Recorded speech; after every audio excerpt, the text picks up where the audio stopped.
The realm. Do you know what the realm is? It's the 1,000 blades of Aegon's enemies. A story we agreed to tell each other over and over till we forget that it's a lie. What's up, ladies and gentlemen? Welcome back for another Game of Thrones and A Song of Ice and Fire video. Today I want to talk about the Night King and why he is able to ride Viserion. This became a very popular topic ever since the Night King killed and reanimated one of Daenerys Targaryen's dragons. I have already responded to many of these questions in my comment section before, but I finally want to address it in a video because someone sent me an email asking me the question again, so I figured it was time to give my thoughts on the subject. So let's take a look at the email first, then we can get started. The email says, "Why does nobody think of this? The Night King mounts a dragon. Dead or not, a dragon is a dragon. You need the blood of a dragon, blood of old Valyria, to ride a dragon, so the Night King does have some Targaryen blood in him.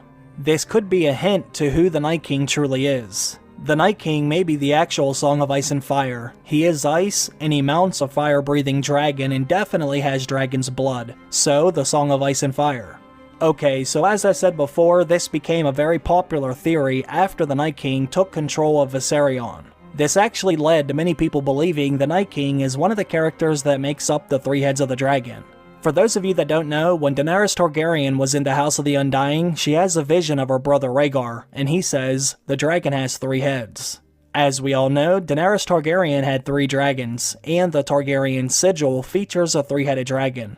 Plus, Aegon Targaryen took Westeros with his two sisters, and all three of them were on dragons.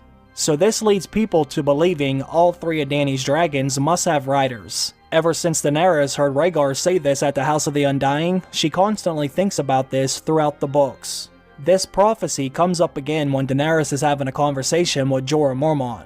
He says, "Your Grace," he conceded, "the dragon has three heads, remember?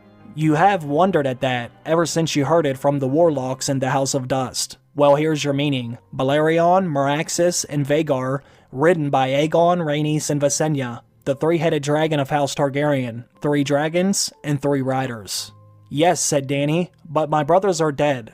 Daenerys begins to wonder who will ride her other two dragons if the dragon must have three heads. Once again, later in the same book, Daenerys thinks the dragon has three heads. "There are two men in the world who I can trust, if I can find them. I will not be alone then. We will be three against the world, like Aegon and his sisters."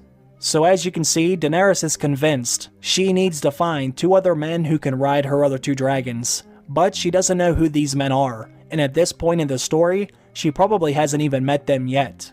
I think most people believe it would be Tyrion Lannister and Jon Snow. There is evidence throughout the books that these two characters are secret Targaryens, but the television show skips over most of this. Game of Thrones did confirm Jon Snow as a Targaryen, but it's becoming very obvious they no longer want to do the same thing with Tyrion Lannister. They started to lay some of the groundwork for the theory in the earlier seasons, but now it looks like they completely abandon it by having the Night King take one of the other dragons first.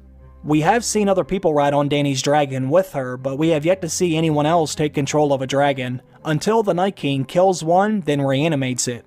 But does that mean he is a Targaryen? In my opinion, I'm gonna have to say no, the Night King in the television show is not a Targaryen, and I say this for a few different reasons. The main reason I say this is because they did not set up the prophecy. There was no mention of the three-headed dragon when Daenerys went to the House of the Undying. We never saw Rhaegar mention this either during his flashback scene, and I think it's too late to introduce this in the last 6 episodes we have left. Now I will say it's not easy to give a definitive answer to the question because the show leaves out so much of the book canon, but I will just give you the reasons why I disagree with the email. Some of you may not know this, but you do not have to be a Targaryen to ride a dragon. Dragonriders could be found among the Dragonlord families in the Valyrian Freehold, when the Freehold was still strong. The Targaryens were one of these Dragonlord families, although they were far from the most powerful. And they were the last known Dragonriders to survive the Doom of Valyria and its aftermath. The Targaryens were just one of many families that were capable of riding dragons. Actually, a better argument would be that all Dragonriders do come from Valyrian descent. One of the best cases for a non-Targaryen riding a dragon involves a character who goes by the name of Nettles. During the Civil War, when it was decided by Prince Jacaerys Velaryon that the Blacks needed more Dragonriders, several dragon seeds on Dragonstone came forward to answer the prince's call. Nettles was able to tame the wild dragon Sheepstealer by bringing it a freshly slaughtered sheep each morning. This allowed Sheepstealer to become accustomed to the girl. Based on her description, she sounds nothing like a traditional Targaryen. She had brown skin with black hair and brown eyes. There are several other examples of non-Targaryens riding a dragon, but I don't want to go over each and every one of them to make my point. Now, when it comes to the Night King, all we should have to do is take a look at the timeline to let us know whether or not he could be of Valyrian descent. Based on what we've been told, the Night King was created when the Children of the Forest were at war with the First Men. They created him in order to protect their civilization. Not only were the First Men cutting down all the weirwood trees, but they were also slaughtering the Children of the Forest, to the point that they almost became extinct.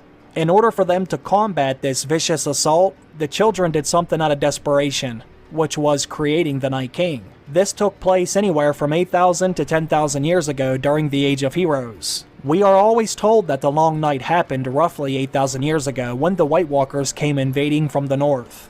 We can tell just by the landscape how differently things were back then. When the children captured this man and turned him into the Night King, the lands beyond the wall were full of life. They were green and lush. But then the long night fell upon Westeros, and the seasons have been all out of whack. Beyond the wall has been nothing but a frozen wasteland ever since.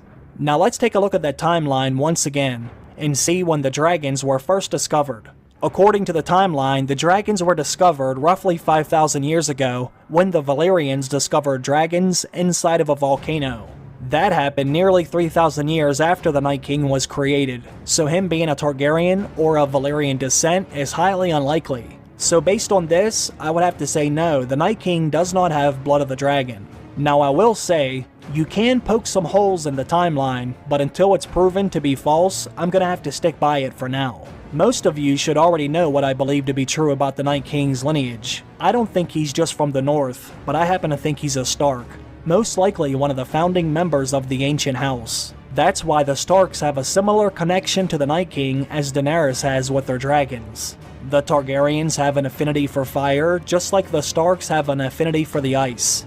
The one person who shares both of these magical elements is Jon Snow. He is the Song of Ice and Fire, not the Night King. Now I'm sure some of you may still be thinking, well, if this is the case, then how is the Night King able to fly on Viserion? How is he able to do this if he's not a Targaryen or of Valyrian descent? Well, I think that answer is kinda simple. As soon as the Night King killed Viserion, it basically put out that dragon's life force. Now he's under control of a completely different type of magic, which is the Night King's magic that comes from the old gods and the Children of the Forest. It's essentially one of the most powerful forms of warging, just like we've seen with Bran Stark, only on a much higher level. We basically saw this put on display when Jon Snow and company went beyond the wall to capture a White. When Jon Snow killed the White Walker, it simultaneously killed all the Whites under his command. The Night King is doing the same thing with Viserion. Ever since Viserion was killed, all the magic that made him a fire-breathing dragon was gone. Now he's only animated by whatever magic the Night King has, which means the Night King doesn't have to have the blood of a dragon, because it's no longer a normal dragon. Viserion is no longer powered by the same magic that powers Drogon and Rhaegal. Therefore, he doesn't have to be bonded by a person with dragon's blood. The Night King's magic is able to override all that because once Viserion was killed, it basically wiped his slate clean. As soon as something dies, the Night King is so powerful he can take control over whatever that is, no matter what type of magic it had previously. Basically, to sum it up, the Night King is one bad motherfucker. Daenerys had to form a very special bond with Drogon before she could ride him, but what the Night King has done is completely different. He basically hijacked Viserion by killing him first, which wipes out all the previous magic. Then he installed his own Night King magic program into his brain, which now allows the Night King to operate him in his own way. But until we see how everything plays out, these are just my opinions. If you have some other evidence or examples that indicates I'm wrong, I would love to see them. Until then, this is what I believe to be true. Let me know what you think about this down below in the comment section. Everything is open for debate, which I do encourage as long as it's respectful. Anyways, I want to thank you all for taking the time out of your day to watch the video. I appreciate that as always, and I also want to give a big thanks to everyone on Patreon for supporting the channel. Thank you all very much. I hope you have a great day. I will see you again very soon. Bye.